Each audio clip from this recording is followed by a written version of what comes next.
삼위일체 성자 예수님. 빌립보서 2장 5절에서 11절 말씀입니다. 너희 안에 이 마음을 품으라. 곧 그리스도 예수의 마음이니 그는 근본 하나님의 본체시나 하나님과 동등됨을 취할 것으로 여기지 아니하시고 오히려 자기를 비워 종의 형체를 가지사 사람들과 같이 되셨고 사람의 모양으로 나타나사 자기를 낮추시고 죽기까지 복종하셨으니 곧 십자가에 죽으심이라.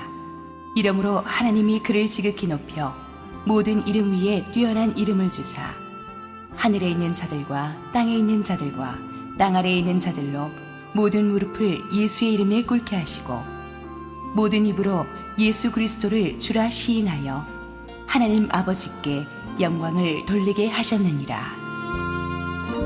할렐루야. 우리 하나님께 감사와 영광의 박수를 보내드리겠습니다. 기도하고 하나님 말씀 듣겠습니다. 사랑하는 아버지, 은혜 감사합니다. 오늘 이 땅에 오신 예수 그리스도 성자 예수님에 대해서 우리가 말씀 속으로 들어갑니다. 주님 말씀하여 주옵소서.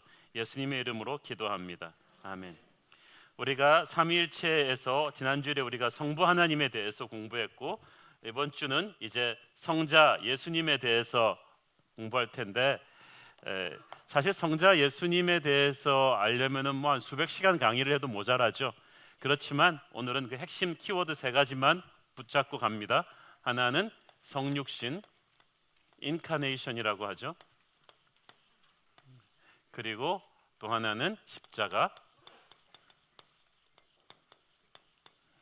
그리고 또 부활. 우리가 성자 예수 그리스도를 이해할 때 이 세 가지를 제대로 이해하는 것이 중요합니다. 첫 번째로 우리가 이 성육신 문제를 이해할 때 예수님께서는 완전한 하나님이시면서 완전한 인간이셨다. 이것을 우리가 제대로 이해하는 게 굉장히 중요합니다.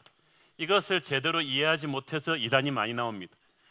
이 땅에 있는 대부분의 이단들은 예수님의 성육신과 십자가 부활 문제에 있어서 교리가 항상 거꾸로 나갑니다. 자, 헬라 휴머니즘 인본주의 문화에서는 인간을 신격화했습니다. 그래서 그 헬라 신학을 연구했던 이 초대교 신학자들 중에서는 성자 예수님의 인성을 굉장히 강조한 분들이 많았습니다. 그래서 이들이 강조한 것은 예수의 인간성입니다.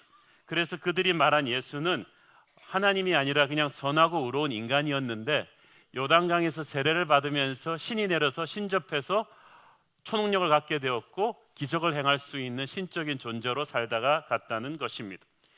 그래서 이들은 예수를 훌륭한 인간, 도덕적인 스승 정도로 보았기 때문에 이 예수님도 하나님이 아니라 하나님이 창조하신 이 크리처, 피조물 중에 하나로 보았습니다. 완전한 성자 예수님이 그러므로 완전한 하나님이 아니며 영원하지도 전능하지도 않다는 이들의 주장이 바로 무서운 이단 여호와의 증인의 교리의 기본이 되죠. 여기에 근거해서도 19세기 독일에서 또 인간 예수, 휴먼 지저스를 또 극대화시키는 자유주의 신학이 나왔습니다. 이들에 따르면 예수 그리스도는 우리를 위해 우리의 죄를 지고 돌아가신 속죄양이라기보다는 우리에게 어떻게 사는 것이 도덕적으로 완벽한 삶인지를 모범으로 보여주신 분이다. 그래서 예수의 모범을 보고 우리가 자극을 받고 따라하라는 거예요. 이 예수의 인성을 강조한 이들의 문제는요, 이 따라하라, 모범을 따라하라. 골프 치는 사람한테 타이거 우즈를 따라하라. 사업하는 사람한테 스티브 잡스처럼 하면 되는데 너 왜 못하냐 이러는 거나 마찬가지죠. 하고 싶죠. 타이거 우즈처럼 나도 치고 싶죠. 근데 능력이 안 돼요. 왜냐하면 우리는 죄를 지음으로 말미암아 인성이 타락해 버렸어요. 그래서 선하게 살아야 되는 걸 알면서도 그렇게 할 수 있는 능력이 없어요. 그래서 우리는 한계가 있는 거예요. 그래서 예수님은 단순히 우리에게 착하게 살라는 모범을 보여주신 공자나 맹자 같은 도덕적인 스승이 아닙니다. 구원은 우리 안의 힘으로 이루어내는 게 아니라 구원은 외부로부터 와야 돼요. 내가 업을 쌓고 노력하고 착한 일을 해서 이룰 수 있는 게 아닙니다. 외부로부터 어떤 힘이 와야 돼요. 타자 구원이죠. 그래서 인간은 스스로로 구원할 수 있는 힘이 없기 때문에 하나님의 아들이 오신 거예요. 그래서 크리스마스는 스스로로 구원할 수 없는 인간에게 주는 하나님의 선물이에요. 이 선물은 받느냐 안 받느냐에 따라서 우리가 구원을 받느냐 못 받느냐의 그 차이입니다. 이 인간 예수를 강조하는 이 신학자들의 또 하나의 문제는 예수의 가변성, 그러니까 changeability. 예수도 모든 피조물은 변하고 늙어가고 타락한다. 그러므로 예수도 변하고 늙어가고 타락할 수 있다. 죄 지을 수 있다. 이런 신학의 근거에서 나온 게 바로 다빈치 코드라는 소설입니다. 예수도 아내가 있었다. 아기를 낳았다. 늙어갔다. 죽어갔다. 예수도 죄를 지을 수 있다. 거기에 근거해서 헐리우드 영화 레스트 템테이션도 나왔죠. 인간 예수, 민중 예수. 예수는 영웅적인 가난한 민중을 대변하는 인간이다. 장길산, 홍길동 같은 존재다. 70년대 그래서 민주화 운동을 하는 많은 세력들 가운데서도 신학이 타락해서 민중 신학을 만들었습니다. 예수가 민중을 대변하는 그런 혁명의 구심점이라는 거예요. 그러나 예수는 하나의 위대한 도덕적인 스승도 혁명의 구심점도 아닌 하나님이셨습니다. 완전한 하나님이십니다. 그래서 예수는 완전한 인간이셨지만 동시에 완전한 하나님임을 아는 것이 중요하다는 거예요. 그런데 또 이쪽 극단이 또 있습니다. 영지주의라는 이단이 있었는데 이들은 예수는 하나님이신 건 맞지만 실제 인간의 육체를 입은 것은 아니라는 거죠. 인간의 육체는 더럽기 때문에 예수는 그냥 신이 내려와서 인간의 모습처럼 팬텀으로 환상으로 보였지 진짜 인간의 육체를 입으신 것은 아니다라는 거예요. 그래서 여기서는 예수의 신성만을 극대화한 이런 이단들도 있습니다. 그래서 이것도 초대교회를 갖다가 뒤집어 놓을 뻔했죠. 그렇지만 예수님은 완전한 하나님이시면서 동시에 100% 완전한 인간이었습니다.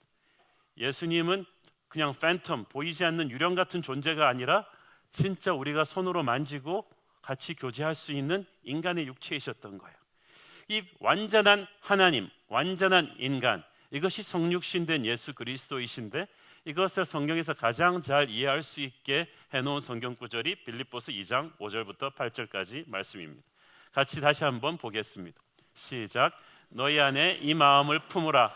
곧 그리스도 예수의 마음이니 그는 근본 하나님의 본체시나 하나님과 동등됨을 취할 것으로 여기지 아니하시고 모두가 비우사 성의 육체를 가지사 사람들과 같이 되셨고, 자, 나타나사 자기를 낮추시고 죽기까지 복종하셨으니 곧 십자가에 죽으심이라. 자, 여기서 우리가 7절을 잘 보세요. 자, 6절 7절이 아주 핵심 구절입니다. 6절에서 그는 근본 하나님의 본체라고 돼 있죠. 여기서 본체라는 단어, 그리고 7절에서는 종의 형체를 입었다 그랬죠. 이 번역 때문에 한국어로 성경 보는 분들이 참 여기서 많이 헷갈리는데 이 헬라어 원어에서 본체와 형체가 다 똑같은 단어를 씁니다. 모르페라는 똑같은 단어를 쓰는데 이 단어의 뜻은 본질이란 뜻이에요. 둘 다. 그래서 6절을 간단하게 정리하면 그는 하나님의 본질이셨고 완전한 하나님이셨고, 7절은 또 정리하면 그는 완전한 인간이셨다. 본질적인 인간이셨다. 완전한 하나님, 완전한 인간. 이 사이에 7절에서 나오는 자기를 비웠다는 말이 나오죠. 오히려 자기를 비웠다. 이 말의 원어적인 의미는 잠시 내려놓았다 하는 뜻입니다. 그것은 뭘 내려놓냐 하면은 자신의 포장을, 자신의 영광의 모습을 잠시 내려놓았다는 거예요. 내려놓았지만 자신의 본질이 없어진 것은 아니에요. 자, 대통령이 농촌에 가서 열심히 농업에 종사하시는 분들과 함께하는 모습을 체험을 하기로 합니다. 그럼 거기다 대통령 양복 입고 경호원들 데리고 들어가지 않아요. 똑같이 농부들의 옷을 입고 들어가서 같이 모내기를 합니다마는, 그러니까 대통령의 영광을 잠시 버렸지만 그렇다고 그 사람이 더 이상 대통령이 아닌 건 아니에요. 거기서도 들어가면서 대통령의 권세를 가지고 일을 해요. 대통령이 막 같이 모내기하고 그런다고 해서 국방장관을 불러서 전화 못하는 것도 아니고요, 능력을 행사하지 못하는 거 아니에요. 잠시 영광의 모습을 버린 것뿐이에요. 마찬가지로 예수님이 인간의 몸을 입고 이 땅에 오셨지만 그가 하나님의 영광의 모습을 잠깐 내려놓으신 것이지 그가 하나님이 아니셨던 건 아니란 말이에요. 그래서 예수님이 이 땅에서 인간의 몸을 입고도 하나님의 기적을 다 보여주신 거예요. 인간의 몸이지만 무리를 거르시고 죽은 자를 살리시고 인간의 몸이지만 5천 명을 먹이시는 그런 기적을 보여주신 것은 예수님이 겸손과 사랑으로 인간의 육체를 입으셨을 뿐이지 완전한 하나님이셨다는 것을 보여주는 것입니다. 완전한 하나님, 완전한 인간, 굉장히 중요하죠. 이 성육신은 얼마나 엄청난 사건입니까? 우리는 이 크리스마스라 그래서 굉장히 축복하지만은 이 말구유에 누운 아기 예수의 이 모습이 이렇게 우리가 각색하니까 예뻐 보이죠? 그 당시 말구유 정말 비참합니다. 위대한 존재가 내려온다는 게 여러분 얼마나 어려운지 아세요? 아파트 평수도 50평 살다가 사업 망해가지고 연립주택으로 들어오면 비참해지는데, 인간이 인간의 수준을 조금 낮춰도 힘들어요. 서울 살다가 지방 사는 거 힘들고 지방 살다가 아프리카 가서 사는 거 정말 힘듭니다. 인간도 인간이 조금 내려올 때 이렇게 힘이 드는데 하늘에서 땅으로 떨어진다는 거 보통 고문이 아니에요. 미국 독수리 보시죠? 그 영화에 나오는 길이 2m짜리 날개를 가지고 있는 미국 독수리를 어떤 사냥꾼이 잡아서 2주 동안 세상에다 가둬놨대요. 먹이는 잘 줬어요. 2주 만에 죽었어요. 먹을 게 없어서 죽은 게 아니에요.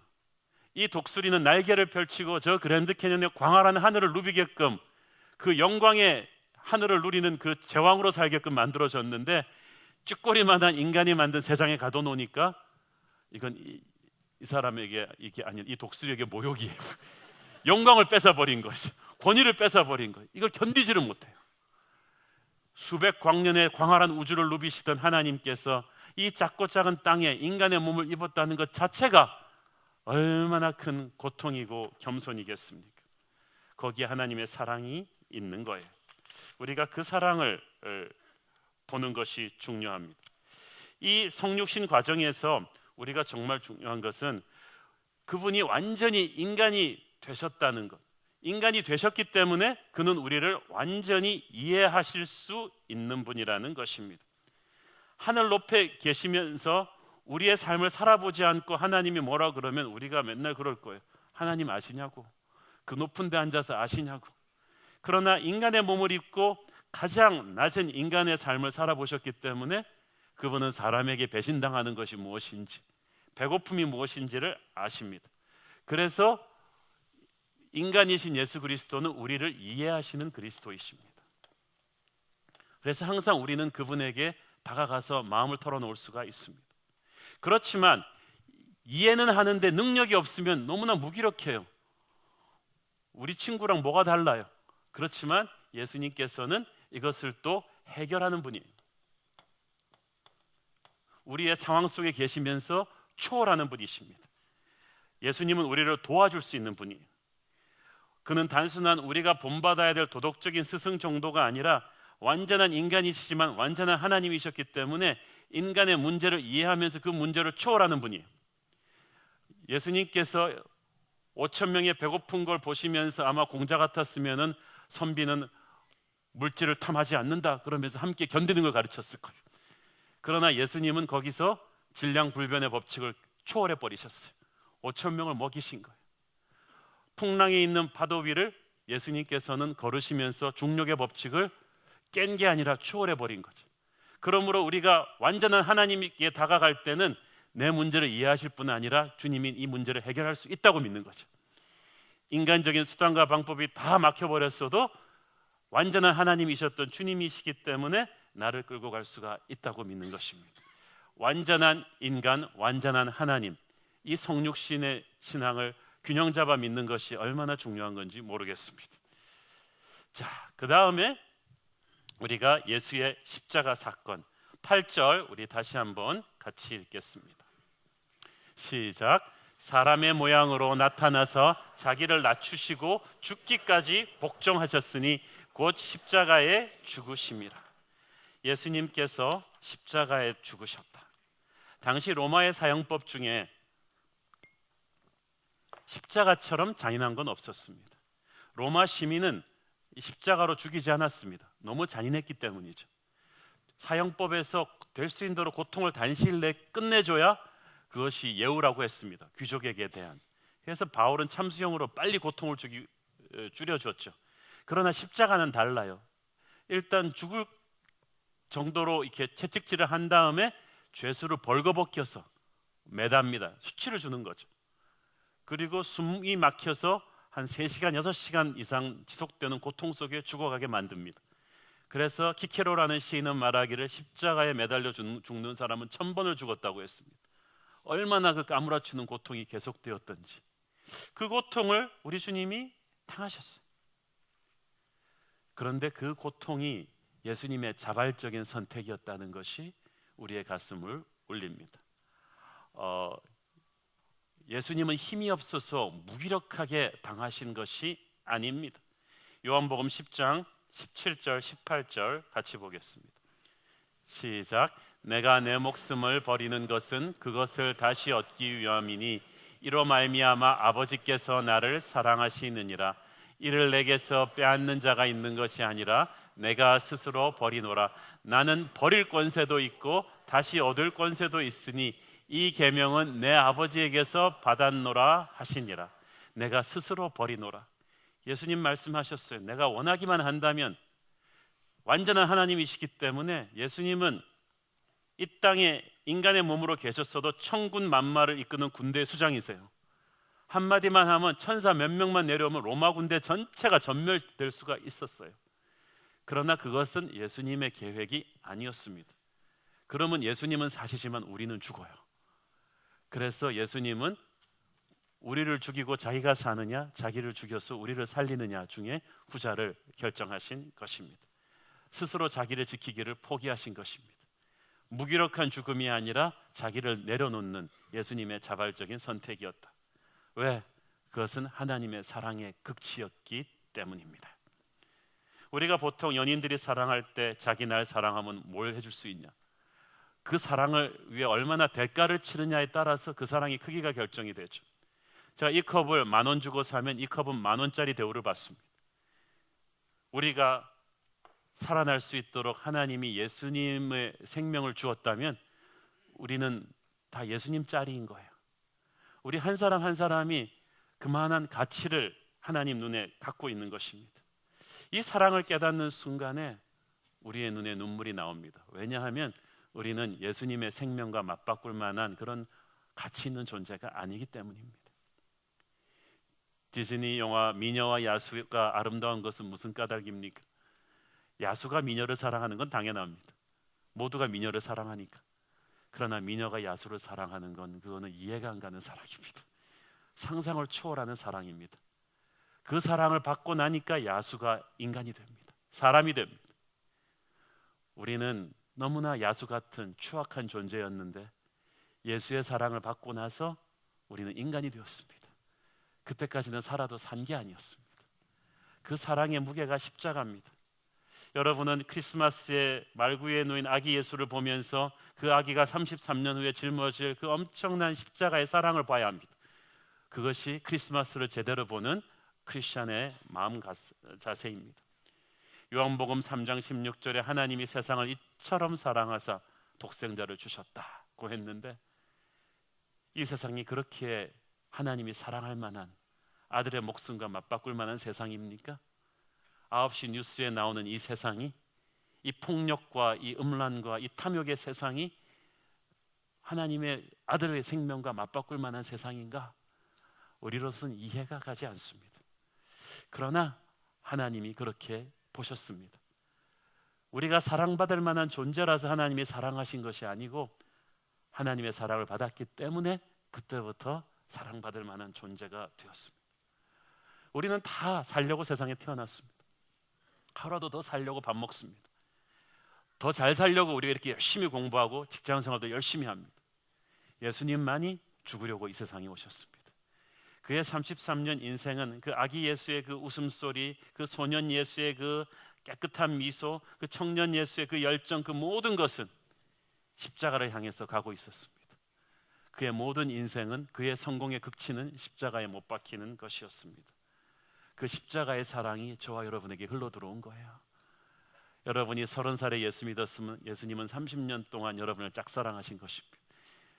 그 사랑을 우리에게 받아주기를 원하셨습니다. 이 십자가는 하나님의 이 정의와 사랑이라는 두 성품을 만족시키는 유일한 방법이에요. 하나님의 인격을, 인품을 크게 두 개로 양분하라면 악을 벌하고 선을 세우는 정의의 하나님이십니다. 그리고 또 하나는 끝없이 용서하고 품어주는 사랑입니다. 자, 그런데 이 두 가지를 동시에 만족시키기가 너무 어려워요. 하나님이 그래, 그냥 네 죄 그냥 눈 감아주마, 내가 그냥 눈 딱 감고 용서해주마, 그러실 수 있었어요. 그러면 하나님의 사랑은 만족시키겠지만 하나님의 정의는 깨져요. 그렇죠? 그렇지만 또 하나님께서 반대로 너 죄를 지었으니 죄값을 치르고 죽어라, 네 죄값 네가 치르고 죽는 거니까 공평하지? 그것은 하나님의 정의는 만족시키지만 사랑은 꺾어버리는 거죠. 그래서 하나님의 정의와 사랑을 동시에 만족시키는 유일한 방법은 죄값을 누가 치르긴 치러야 되는데 우리 대신 누군가가 대신 죽어주는 거예요. 희생양이 필요해요. 그런데 이 희생양도 아무나 희생양을 못 시켜요. 자격이 있어야 돼요. 첫째로 대신 죽어줄 사람은 그 사람이 죄가 없어야 돼요. 죄 있는 존재가 남의 죄를 위해서 대속할 수는 없어요. 자, 살인범 A와 B가 있어요. 둘 다 한 일주일 있으면 사형돼요. 그러면 A가 B를 보면서 너 너무 불쌍하다, 내가 너를 위해 대신 죽어줄게, 의미가 없어요. 왜냐하면 A는 지 죄를 지고 어차피 죽어야 돼요.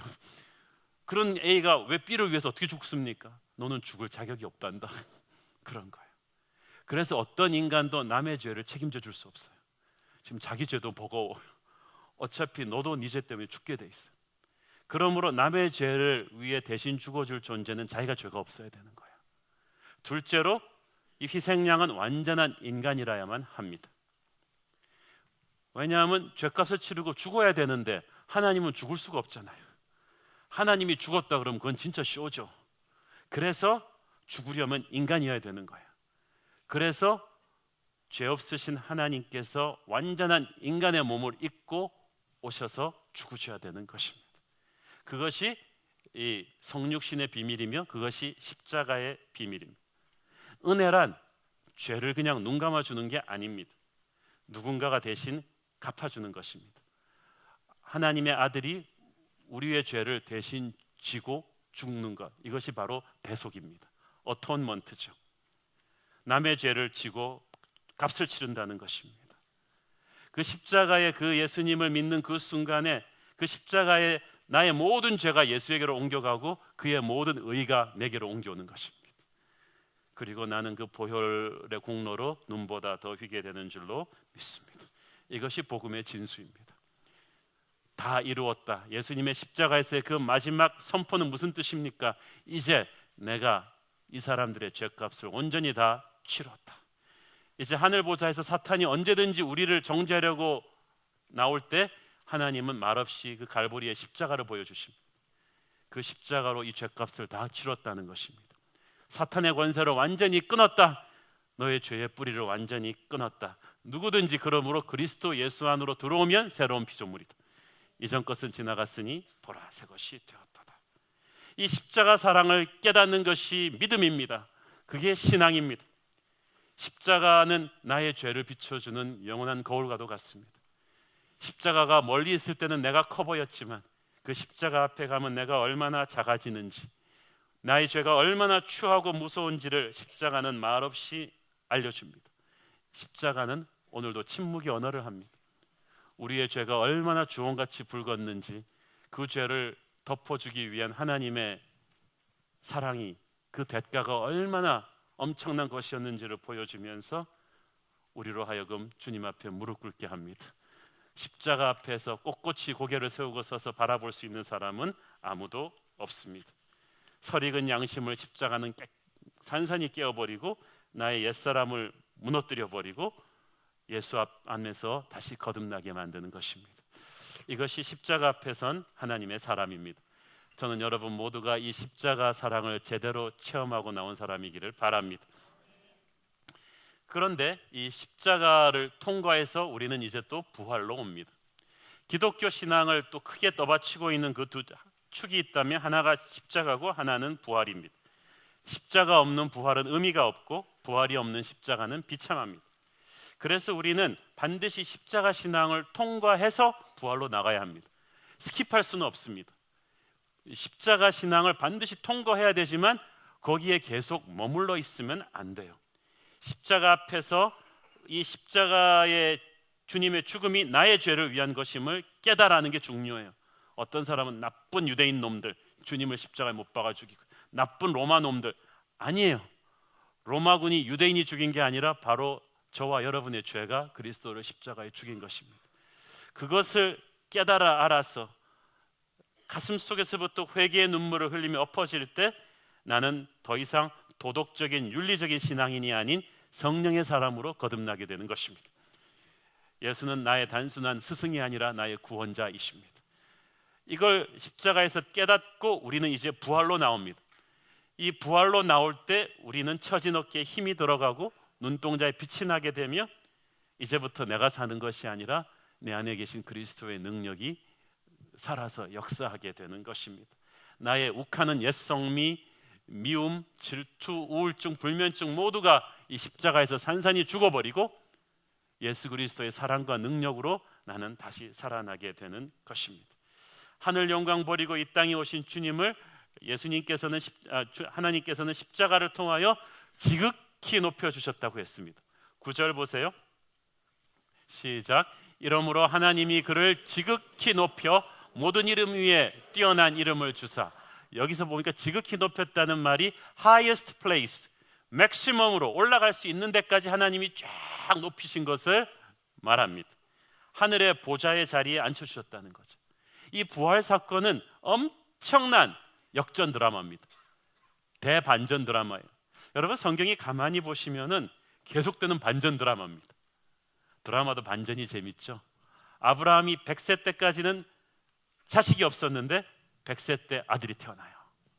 요셉이 노예로 팔려갔는데 총리의 신이 돼요. 이집트 기마대에 쫓겨서 홍해로 다 빠져 죽게 생겼는데 바다에 길이 열려요. 이 성경에 보면 하나님의 사람의 역사가 끊임없는 반전의 역사인데 최고의 반전이 바로 예수 그리스도의 십자가 부활의 사건입니다. 이 사람들은 그를 죽였지만 하나님께서 그를 높이셔서 보좌 위에 앉히셨는데 그의 통치는 영원히 가게 된다는 것입니다. 빌립보서 2장 10절 11절 마저 읽겠습니다. 시작. 하늘에 있는 자들과 땅에 있는 자들과 땅 아래에 있는 자들로 모든 무릎을 예수의 무릎에 꿇게 하시고 모든 입으로 예수 그리스도를 주라 시인하여 하나님 아버지께 영광을 돌리게 하셨느니라. 지금 바울은 빌립보 감옥에 갇혀 있습니다. 로마 제국의 세상의 칼날에 갇혀서 아무것도 아닌 것 같지만 바울은 영의 눈을 통해서 시간과 공간을 초월한 환상을 봅니다. 그것은 부활하신 주님께서 로마의 창칼을 무너뜨리고 모든 제국 위에 군림하시며 마지막 날에 십자가 보혈로 구원하신 모든 백성들과 함께 높임을 받으시고 다스리며 새하늘과 새 땅을 여실 그 환상을 보여주고 있는 거예요. 이 놀라운 비전이 바로 우리에게도 있는 줄을 믿습니다. 그래서 세상 속에서 고생하지만 우리는 기죽지 않는 거예요. 이 부활이 우리에게 얼마나 큰 의미가 있는지 모릅니다. 첫째로 이 부활은 우리에게 죽음을 이기는 승리를 주었습니다. 어떤 재벌이, 어떤 권력자가 죽음을 피해갈 수 있습니까? 인간은 죽음 앞에 철저하게 무기력합니다. 다른 건 다 다시 할 수 있지만 죽음은 돌이킬 수가 없습니다. 그러나 예수님은 죽음을 이기셨습니다. 인간을 가장 두렵게 하는 죽음을 이기신 예수님, 그것이 부활의 능력입니다. 사망아 너의 쏘는 것이 어디 있느냐? 그 예수님을 믿는 우리도 죽음이 끝이 아니라 육체의 죽음을 통과해서 영원한 하늘나라로 부활할 것을 우리는 믿는 거예요. 그래서 이 부활의 주님을 믿고 살아가는 사람들은 이 땅의 애지간한 위기들 앞에서 흔들리지 않아요. 그리고 이 땅의 죽음 앞에서 공포에 떨지 않아요. 여러분 중에는 사랑하는 자녀를 병으로나 사고로 먼저 하나님 앞에 떠난 분도 있습니다. 우리 교우 중에도 있습니다. 사랑하는 배우자를 먼저 하나님 앞으로 보낸 분도 있습니다. 얼마나 슬픕니까? 인간적으로 생각하면 얼마나 가슴이 먹먹합니까? 그러나 우리는 부활의 주님을 믿기 때문에 우리는 영원히 이별하는 것이 아니고 저 하늘나라에서 언젠가는 다시 만나서 영원을 누릴 것을 믿기 때문에 우리는 이 땅의 육체의 끈으로 맺어진 사랑하는 사람들과의 이별도 이겨낼 수가 있는 줄로 믿습니다. 그 죽음을 이겨내고 살아가니까 우리는 세상 살면서 담대한 거예요. 시험이 두려우면 공부해버리시고, 어둠이 두려우면 불을 켜버리시고, 죽음이 두려우면 예수를 믿어버리세요. 그러면 살아나는 거예요. 부활하신 주님의 의미는 또한 그분은 사탄의 권세를 이기셨다. 그는 교회의 머리가 되시는데 교회는 음부의 권세가 이기지 못하는 데라 그랬어요. 교회는 착한 일 하는 시민단체가 아닙니다. 세미나하는 학교가 아닙니다. 교회는 영적인 군대인 거예요. 하나님의 영이 지키는 곳이에요. 사탄의 최악의 착각이 예수님을 십자가에 못 박아 죽이면 끝난다고 생각했어요. 사탄은 미래를 읽을 수 있는 능력이 없어요. 알았다면, 있었다면 예수님을 결코 십자가에 죽이지 않았겠죠. 그런데 끝냈다고 생각했는데 주님이 부활로 다시 반격하실 줄은 몰랐죠. 주님의 부활은 천국 군대의 대반격의 시작입니다. 2차 대전 때 나치 독일에게 그토록 밀리던 연합군이 노르만디 상륙작전과 함께 완전히 전세를 뒤집어서 그때부터는 완전히 나치 독일의 패망이 시작되었듯이 사탄의 세력이 에덴 동산에서부터 권세를 잡고 세상을 완전히 집어삼킬 것 같더니 예수님의 부활이 대반격의 전조였어요. 이제 그 주님의 부활로 다시 일어난 성도들은 언젠가 마지막 날에 나팔 소리가 들릴 때 그분과 함께 다시 승리할 거예요. 그때 오시는 주님은 말구의 연약한 아기가 아니에요. 그의 눈에서는 불이 있고 손에는 날성검을 드시고 구름 타시고 그 수많은 천군의 천사들 거느리며 오실 영광의 주님, 사탄과 그를 따르는 무리들을 영원한 무저경에 넣으시며 영원한 천국을 우리에게 주실 그분이 이제 우리에게 오신 거예요. 이 부활의 주님입니다. 그러므로 그 부활의 주님을 모시고 사는 사람은 이 세상 살면서 영적 전쟁에서 승리하는 거죠. 어둠의 권세를 물리치고 당당하게 살아가는 것입니다. 그 주님이 우리 안에 계시기 때문에 그 주님은 우리가 승리하는 삶의 원동력을 갖게 하십니다. 죽음을 이기신 주님께서 이기지 못할 문제는 아무것도 없습니다.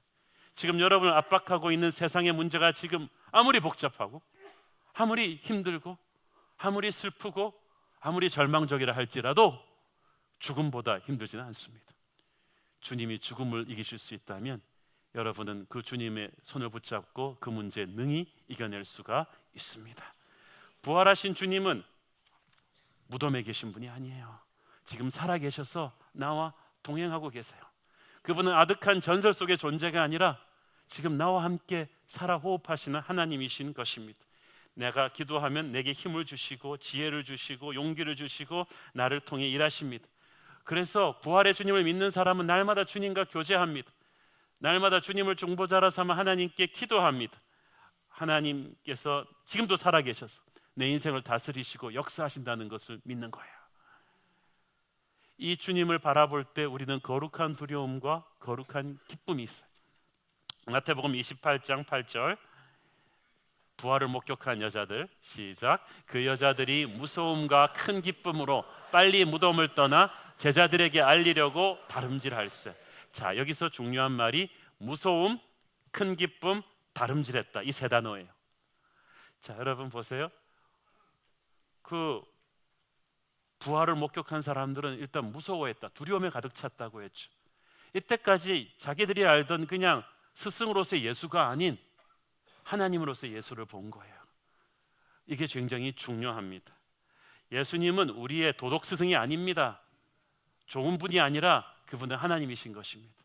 그래서 측량하기 어려운 능력과 지혜의 하나님을 바라보는, 하나님을 하나님으로 인정하는, 죽음을 이기신 생명의 주로 높여드리고 선포하고 붙잡는 그런 신앙이 우리에게 필요합니다. 그렇지만 동시에 부활은 기쁨입니다. 천국이 주는 기쁨입니다. 죽음으로 메어놓았던 나의 인생을 하나님께서 이제 기쁨으로 살게 하시는 거죠. 그러므로 여러분, 우리 교회는 제가 참 좋아하는 건 우리 교회 교인들 표정이 밝아요. 잘생겼어요. 하늘에 기쁨이 가득 찼기 때문입니다. 저는 예수 믿으면서 이마 찡그리고 다니는 사람들 좀 피라고 합니다. 왜 십자가에 머물러 계십니까? 주님이 부활하셨습니다. 부활의 기쁨과 생명력과 능력이 여러분 안에 폭발하기를 바랍니다. 세 번째 단어, 다름질했다. 달리는 증인들. 부활신앙은 달리는 거예요. 그래요. 죽음의 자리에 머물러 있지 말고 그들은 달려나가 버렸어요. 떠나버렸어요. 여러분, 십자가에서 여러분의 죄를 회개했으면 그거 갖고 묵상하지 마십시오. 빨리 떠나기를 바랍니다. 이제 여러분이 해야 될 일이 있어요. 죄를 끊어버리고 이제 비전의 일을 하셔야 돼요. 어둠의 일을 끊어버리고 이제 축복의 자리로 가는 거예요. 그냥 가는 게 아니라 뛰어가요. 여러분, 발을 족족 긁으면서 그렇게 걸어 다니지 마세요. 부활한 주님의 능력이 여러분 안에 있다면 눈에 생기가 돌고 가슴이 벌컥벌컥 뛰면서, 저 여러분 교회 오면서 여러분 뛰어오세요. 연습하러 다니면서 공간 안에서 뛰어다니세요. 기쁘니까, 능력이 있으니까. 여러분의 인생 살면서 직직 스랩박 끌면서 그렇게 다니지 말고 하나님의 박동하는 능력을 가지고 그렇게 뛰기를 바랍니다. 주님이 그런 능력을 우리에게 주셨어요. 이사야서 40장 30절 31절 시작. 소년이라도 피곤하여 곤비하며 장정이라도 넘어지며 쓰러지되 오직 여호와를 앙망하는 자는 새 힘을 얻으리니 독수리가 날개치며 올라감 같을 것이요 다른 박질하여도 곤비하지 아니하겠고 걸어가도 피곤하지 아니하리로다. 아멘. 여러분 인생에 부활하신 주님의 능력이 살아계셔서 독수리처럼 솟구치는 그런 힘을 주기를 축원합니다. 우리가 성자 예수를 믿는다고 할 때 완전한 인간, 완전한 하나님으로 오신 예수님, 그래서 우리의 삶을 완전히 이해하시지만 거기에 묶이지 않고 그것을 해결하시고 초월하시는 하나님을 믿는 것입니다.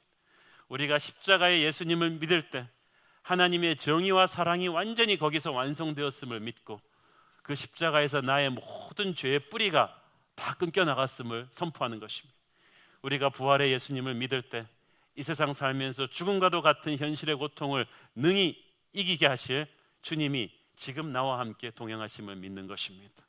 그 좋으신 예수 그리스도가 저와 여러분의 주님이십니다. 기도하겠습니다. 사랑하는 아버지, 은혜를 감사합니다. 주님, 주님이 우리의 구주가 되심을 믿습니다. 이 땅에 인간의 몸을 입고 오신 주님의 그 가없는 사랑을 사랑합니다. 하나님, 우리 안에 살아 계시옵소서. 예수님 이름으로 기도합니다. 아멘.